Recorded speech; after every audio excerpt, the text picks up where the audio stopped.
What is up, guys? My name is Nick and welcome back to another Warzone video, man. Today we have a huge one, 44 tips to actually help you guys get a lot better at this game and hopefully get a lot more wins. Now before we get into this, guys, if you could show any appreciation by dropping a like, I would truly appreciate that. And let me know if you have any tips down in the comments below, anything I don't mention within this video, which we cover a lot of things, but if you guys know anything, let me know down below. And if you haven't subscribed to the channel yet and you're new around here, guys, help me get to 600,000. Smash that subscribe button, turn on those notifications, and let's get into tip number one. So the first thing I want to talk about is stashing your money, and this is actually something that's really important. If you get into a gunfight with a bunch of enemies and you think you're going to be losing that gunfight, the first thing you want to do is drop your money somewhere where you don't think the enemies will find it. So this way you have your whole entire money once you come back from the gulag, and you could start reviving or respawning your own players. So that's something you definitely want to think about doing. And then you could also buy all your weapons again and don't have to restart from nothing.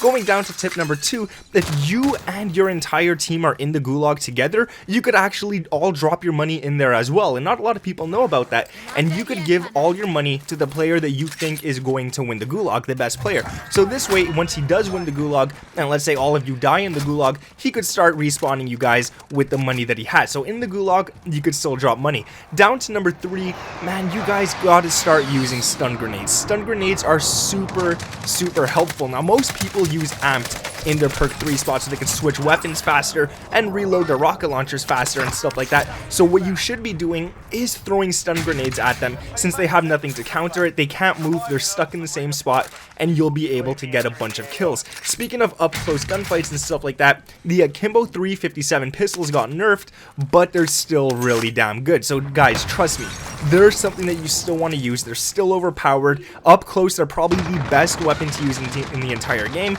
and you could easily take people out. So you want to use a snake shot ammo, the AKIMBO perk, and lightweight trigger, and this will help you guys get a bunch of those up close gunfights. Now that you guys also have pistols equipped as your secondaries, you don't need to run overkill. And now you have all that extra space to throw on ghosts. This will hide you from the radar, so the enemies, when they call in UAVs, they won't be able to see you whatsoever. So trust me, guys, once you have pistols as your secondary, the best thing to do is throw on ghosts, which also brings us to tip number 6. Now that you have ghost on, make sure you're always running the monolithic suppressor. This is something that's super important because not only does it silence your weapon that you're using it on, but it also gives you that extra damage range, and who doesn't want that? If you got extra damage range on an SMG, you're kind of getting AR damage at further distances, which is really nice to have. And if you're using it on an AR, well, it's going to be really easy to start knocking people in the distance and they'll have no idea where you're even shooting from. Down to number 7, if there's an entire team camping in a building and you really have no choice but to rush them, your best bet would be to spam explosives from the outside. This is really good. You could use RPGs, C4s, even grenades and stuff like that, and you'll be able to clear out the entire team, or at least weaken them, so once you go into that building, you could start killing them with very few bullets. And it's something you really want to start doing because there's a lot of people in this game who love to camp in buildings. Now with that said, this brings us on to tip number 8, and it's to make sure that you have at least one person in your squad running a heartbeat sensor and calling out where the enemies are. You shouldn't all be running the heartbeat, as some of you should have the concussion grenades and stuff like that, and maybe one guy with the smoke grenade in case you got to make it out of situations. But if you have that one dude running the heartbeat sensor, he'll be able to tell you guys where people are in the buildings, and this way you could all start spamming them with explosives. Don't rush buildings if you don't have explosives. It's something you don't want to do. The enemies are just going to drop you easily.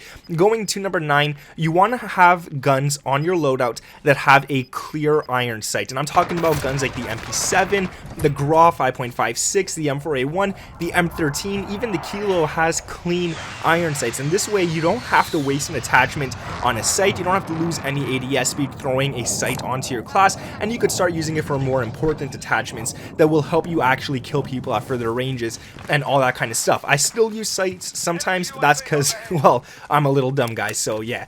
Next thing you want to be doing is making sure that you're always pinging enemies. It's super easy to do. All you gotta press is up on the D-pad or L1 on the left joystick, or the left joystick, no, the left trigger buttons, and this way you can actually ping where people are, and it'll be really easy for your teammates to help you kill them and spot the enemies and stuff like that. You don't want to get caught off guard where there's a whole team and you don't tell your teammates where they are, because then chances are you'll all end up dying. Now, speaking of pinging everyone, there's a new thing in the settings where you guys can go ahead and set it to the ping for the controller settings, and it makes it much easier. But I also want to go down to tip number 11 here, and that is in the audio settings. Make sure that you set the audio to boost low if you are using a headset. This is going to help you hear footsteps a lot easier, although I do have to say there are some problems with footsteps in this game, so you won't hear every single one. Sometimes it glitches out, and sometimes someone will perform a finishing move on you and you'll have no idea where he came from, but most of the time it does work and it does help, and you will be getting those kills. Down to number 12, we're still going to stick into the settings for this one, and that is the sensitivity. This one is important because the amount of long shots you'll be performing in this game mode is really high, and I highly recommend a sensitivity anywhere between 5 and 10.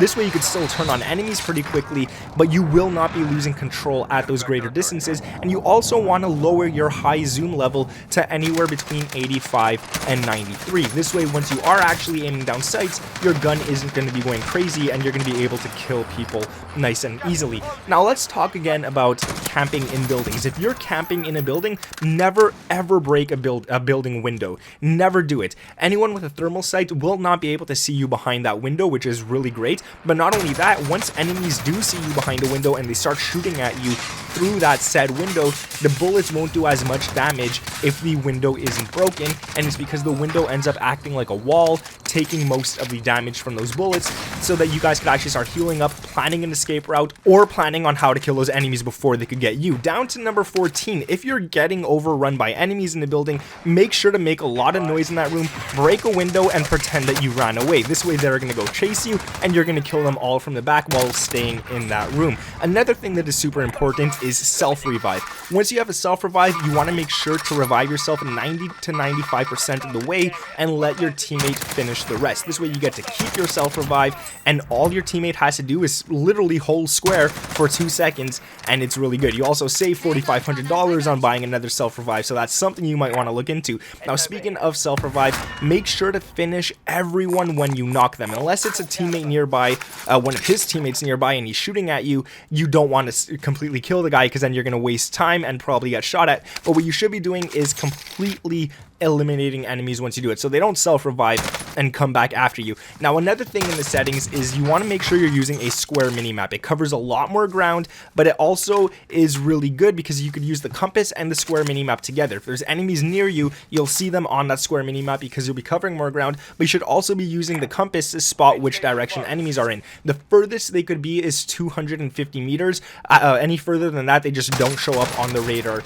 or the actual compass itself. Down to number 18, never buy a loadout in the first circle or anything like that. The first circle is coming in, just wait it out. When there's 12 seconds left from it completely closing, everybody in the whole lobby automatically gets a free loadout drop, and you also get a second free loadout drop the second the gulag closes for good. So once you see the timer on the gulag run out, you know you are getting another one for sure.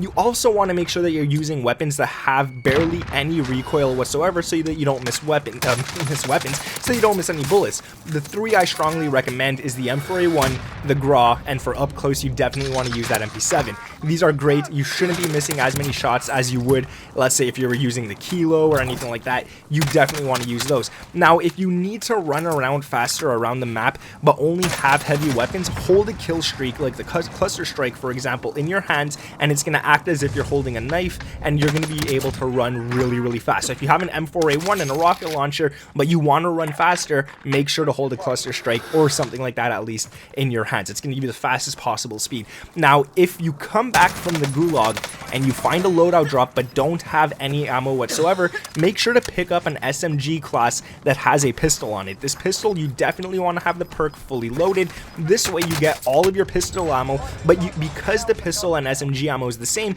you also get full ammo in your SMG, so you don't have to go looting around and hope to get ammo. Now let's move on to tip number 22. You also want to make sure you're dropping at high money locations. The best spots for this is Superstore or any bank around the map. You usually get the most money in those areas, and Superstore is filled with a load of cash, especially if you start killing enemies and winning all those gunfights. It's really good. Now, you also also want to make sure that you get the high ground. That is super important, especially towards the end of the game. Whether you're on a mountain or on top of the building, you'll be able to see the enemies a lot easier than they could see you. You could easily take them out and not have to worry about a thing. Now, if they do end up knocking you, they have to make their way all the way up there in order to finish you, and if you have a self-revive or one of your teammates could revive you, you should be in the clear and not have to worry about that. Now, one thing that I love doing is putting a C4 on the roof of a car. You would definitely want to put it on top of the car. This way, once you actually jump out of the car and see enemies, let the car go towards them and you could blow it up. If you put the C4 in front of the car, if chances are they might be able to shoot it and you'll be instantly down right away. But once you put it on top, it's really hard for them to shoot, and you could just launch that car into where they're at and kill every single one of them. Speaking of putting stuff on vehicles, something not many people know about in this game is that you could actually place a trophy system on your car as well. This way, if an enemy throws a C4 or a grenade or anything towards your car, your trophy system will destroy it, keeping you alive and letting you continue to run them over. So definitely go ahead and do that. Now, another thing I want to say is to learn a few locations in the map perfectly. Like, learn them literally perfectly. Land there all the time, learn how the enemies play in that area, and know that when you drop there, you know where everything is. You know where to start your best routes, to pick up ammo, weapons, and money really fast. You'll also really understand how enemies play in that area, and you'll be able to take them out a lot easier. Every location in this game is like a little map on the actual Modern Warfare multiplayer, so once you learn them, you're obviously going to be getting better the more you land there. So definitely do that. Don't always change your landing spot. Keep it simple, and once you get tired of a landing spot, change it up and learn a whole new area. Now, people always ask me how I detonate my C4s really fast. I'm going to tell you guys, once you throw a C4 and it goes near the enemy, all you got to do is double tap X on Xbox and square on PlayStation, and this is going to blow up the C4 really fast. There's no animation involved, so you could get to shooting really fast as well, and that's how I do it. Now, if you find yourself in a situation with no ammo whatsoever and just a pistol and you can't do anything because everything is looted around there, your best bet is to hop into a vehicle and try to run over enemies. They might blow you up, but you literally can't do anything else unless you want to just sit in the building with a pistol and do nothing. So this way you could run someone over and take up all their stuff. Speaking of outplaying enemies, you want to definitely bunny hop around corners into gunfights. A bunny hop is pretty much you jump around the corner, the second you land, you jump again. The animation will be delayed on the enemy's screen, which is something that's really in your favor, and you'll have about a second before he sees you that you could start shooting at him, and you should be able to win those gunfights if you don't miss any of those bullets. And speaking of winning gunfights, make sure you really practice headshots, because these do a lot of damage. These are where you exactly want to be aiming on the enemy. The best way to do this is to go into multiplayer, go into a private match, and set the enemy team with recruit bots. Put on the max amount of bots and turn the health to the maximum as well, and set it to headshots only. Try to get a few hundred kills doing this, and then hop back into a match of Warzone, and you're going to see you're automatically going to be aiming at people's heads, because that's what you've been doing for the past 20 minutes, 25 minutes, is just aiming at heads. So make sure you do that. You're going to win a lot more gunfights a lot faster than you ever had, and hopefully the enemies don't have much practice and they start shooting at your legs, so they don't deal much damage while you're shooting them all in the head. Going down to number 31, when you get up close into gunfights, make sure to drop shot on enemies. This is really good. You got to get the edge on the enemies. As long as you're unpredictable in these gunfights, you're going to catch them off guard, and they'll most likely be missing their shots. Another movement I want to talk about for tip number 32 here is to slide into gunfights. This way they have no idea what you're doing. You're able to move really fast while still shooting at them, and they're going to have trouble shooting at you. They're going to be caught off guard for sure, and I just recommend not doing this at long range. You definitely want to do this one at close range. At tip number 33, when you're chasing a bounty, you want to make sure that you try to kill the entire team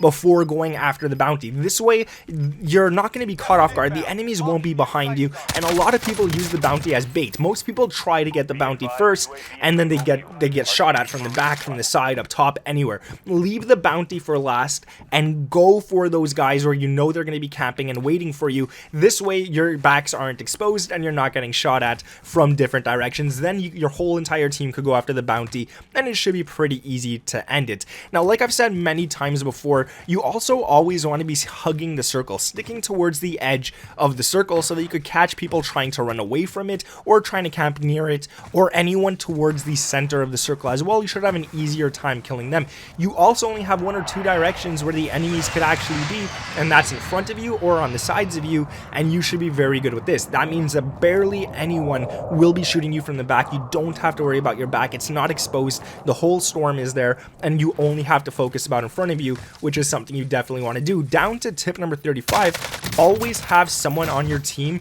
running hardline. You definitely want this so that they could buy everything for 25% cheaper. This means a lot more UAVs for the teams, which also means a lot more enemies being revealed on the minimaps. Now, your whole squad should be using UAVs at the exact same time to get an advanced UAV, which also reveals where the enemies are who are running Ghost, and it also reveals what direction they're moving in, and that is something you definitely want to know, especially in the final circle. And one thing I want to say, once you start getting closer and closer to the final circle, always stay within 50 meters of your squad. Never extend that distance. You don't want to get caught alone versus an entire squad and get knocked down, and then your teammates are left with one man short and they can't revive you because all the enemies are right there. So always stay within 50 meters. At tip number 38, never ever push buildings. Like, never do it unless you really have to. The best way is with RPGs and C4s, like I mentioned, but if you could get away from it and hide somewhere else, don't push those buildings. It's definitely not worth it. Another thing is, when you're on the rooftops camping, make sure that you place a Claymore or a C4 near the doorways so that if any enemies actually make it to the roof, you will be able to detonate those and do some damage on them before they could kill you. Now, another thing I want to say is, when playing solos, it's absolutely necessary to have heartbeat sensor because everybody camps in that game mode. You don't want to be the guy who doesn't have the heartbeat sensor, and if you could stay away from solos, man, please do. Another thing, when you see a trip mine or a C4 on the ground or a Claymore, pick it up. Put the Claymore down, put the trip mine down near doorways, and just leave them there. Pick up your other lethal that you already had and run away. You might get free kills, you might get free knocks, and you potentially stop enemies from killing you from behind. Another thing about that, speaking of doing that, always place a trip mine at a buy station so that if anyone is left alone and they're trying to buy their team back, they could die, and then that whole entire party is out, and you don't have to worry about them. Speaking of parties, you also want a third party whenever you get a chance. If you see 2 teams fighting, let them fight. Leave it and wait it and let them all fight. Once one team is eliminated, that's when you push in and you can easily start taking people out once they're healing or looting and all that kind of stuff. Now, I want to talk about respawning. Once you get respawned from a teammate, don't land right away. Stay in the air and act as a UAV. Try to see where the enemies are, so once you land, you could actually go ahead and take them out with your teammates that are alive. That is going to be it, guys. I hope you enjoyed these 44 tips. Let me know down in the comments if you have any other tips that I have not mentioned. Subscribe to the channel if you guys are new around here with those notifications turned on, and drop a like if you made it this far into the video. My name is Nick. Thank you guys for watching, and I'll catch you in the next one. Peace!